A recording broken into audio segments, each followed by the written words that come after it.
beating 5 toxic teamers and toxic rondos who can't control themselves. I told them to go team properly since not a single one of them can aim. They just kept trying to argue, even though it's a literal pixel game and they could just leave. And I kept doing typos, but they kept saying I just couldn't spell because that's the only opportunity they could actually fight back. And the only reason those two rondos started arguing in the first place, BC, this random dude's little boyfriend thing, was telling me to back off. Plus, little Miss Pinky Pexy thought it was all about her and her teaming weirdos. The rondo kept calling me a dork. BC, that's the only name he could come up with without getting tagged. Failed juking attempt, but at least you can see how well she can play. Them being toxic to my body, thinking they are good, but it's only because they have a whole cult going against me. Y'all aren't ready for this, but y'all need to say W lag in the comments for this one. I thought I was Buddha.BC, my knife wouldn't load up, but instead this happened.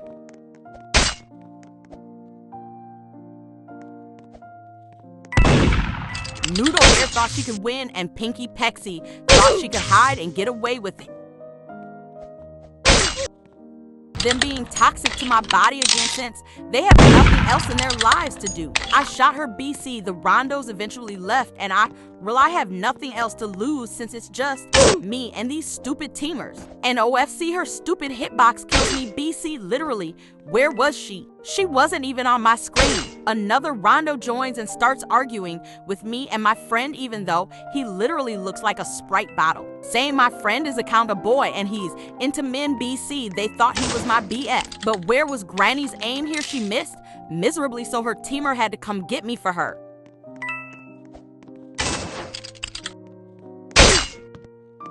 My friend came in his alt and they judged him for his voice, even though he can't control his golden voice. Nobody cares. She thought she ate. They kept saying I couldn't pull anyone, even though I have a boyfriend that lasted longer than their parents did before they left them, and called me a pick-me before they left like the crybabies they are. She was talking about my avatar here, BC. I said she shouldn't be wearing such a weird avatar since all she's wearing is leopard print panties, even though it's a kid's game. And BC, am I wrong? That girl ain't even wearing nothing. Y'all swearing, thinking you're so tough. Holy force, boys. Beating 5 toxic teamers and toxic rondos who can't control themselves. I told them to go team properly since not a single one of them can aim. They just kept trying to argue, even though it's a literal pixel game and they could just leave. And I kept doing typos, but they kept saying I just couldn't spell.